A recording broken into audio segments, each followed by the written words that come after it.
The Azimuth Saga. Prologue. The Adamastor and the Barnacles.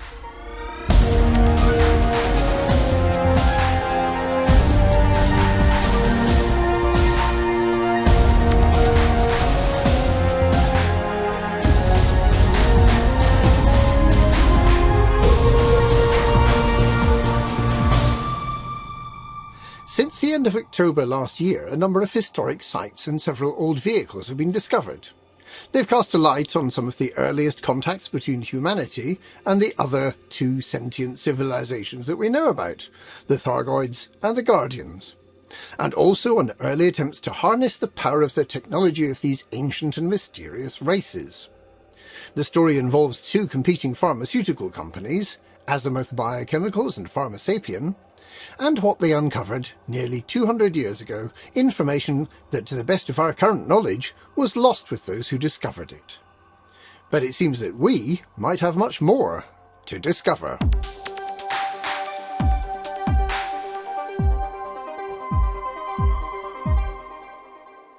In the second half of 3306, humanity was growing complacent.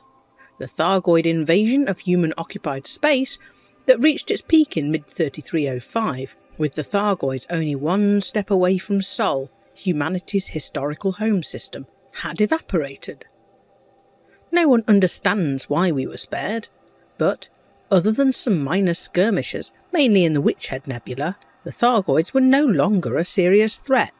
The joint superpower task force set up to counter the Thargoid threat, Aegis Research, Defence and Core, was largely defunded.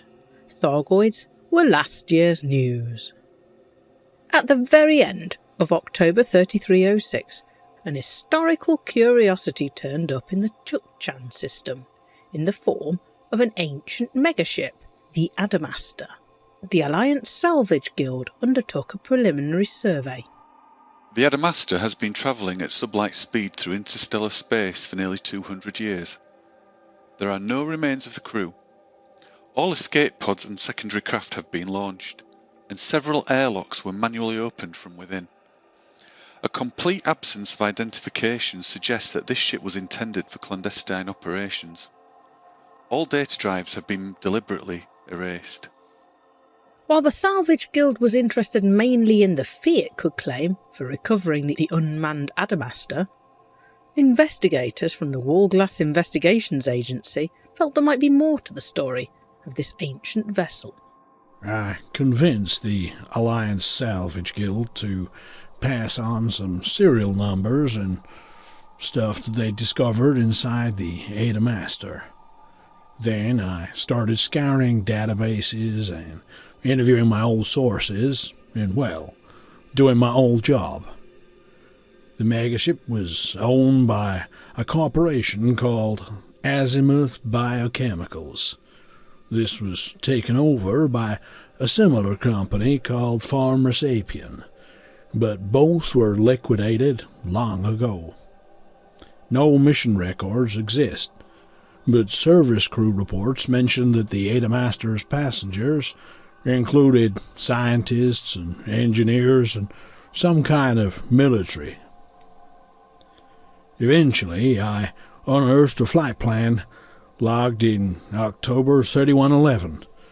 It plotted a course towards Barnard's Loop with fuel for approximately 370 light years and was scheduled to pass by the HIP 39748 and HIP 33386 systems. I'm way too old to head out there myself, but I hope someone can use this info and help satisfy my curiosity about what happened all those years ago. The trail was a confusing one. During this top-secret 200-year-old voyage, the Adamastor did indeed initially head towards Barnard's Loop, but it doubled back on itself. After considerable research and a certain amount of luck, the geological research base that the Adamastor had been sent to, with a mission to recover a mysterious object, was located in the Muscadart region PJ-P B6-1 system, very close to the Coalsack Nebula. Accounts recovered from the base and from surrounding sites revealed that this geological survey had come across a string of extremely active Thargoid sites with barnacles and a rich supply of meta-alloys. This may have been the earliest properly documented encounter with Thargoids. While the Thargoids seemed generally benign, the survey team came across a crashed Thargoid ship and recovered something, possibly a Thargoid pilot or a Thargoid sensor, and it was this recovered item that Azimuth Biochemicals was so keen to recover. But something went badly wrong. Some of those on board the Adamastor seemed to have attempted to take over the ship. Many of the geological survey team members were gunned down, and others were abandoned at the remote site. This may have been the work of rival company Pharma Sapien, but it was certainly messy, and they didn't get far with their alien haul. The Adamastor started malfunctioning, and the crew were apparently driven mad by whatever their Thargoid cargo was. Whatever happened to them?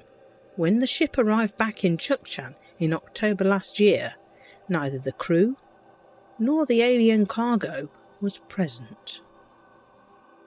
The Alliance was quick to exploit the newfound source of Thargoid meta-alloys, establishing Beatoncourt Base and a number of other stations in the region, and their partner Sirius Atmospherics started surveying ammonia worlds in the sector with the intention of terraforming them.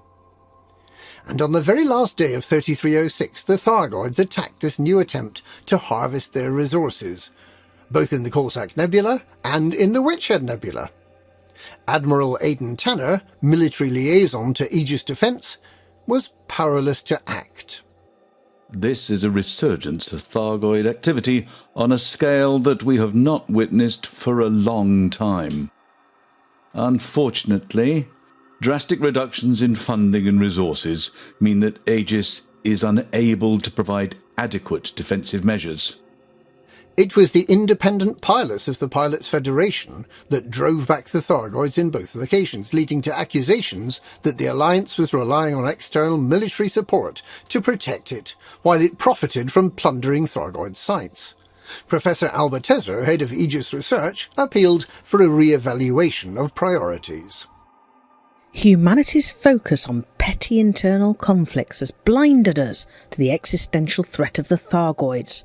Their recent horrific attacks should be a wake-up call to the fact that defunding has crippled Aegis's ability to offer protection. We strongly entreat our founders to come together and channel resources towards Aegis, and particularly into research. There can be no hope of coexistence with this alien species unless we increase our understanding of them.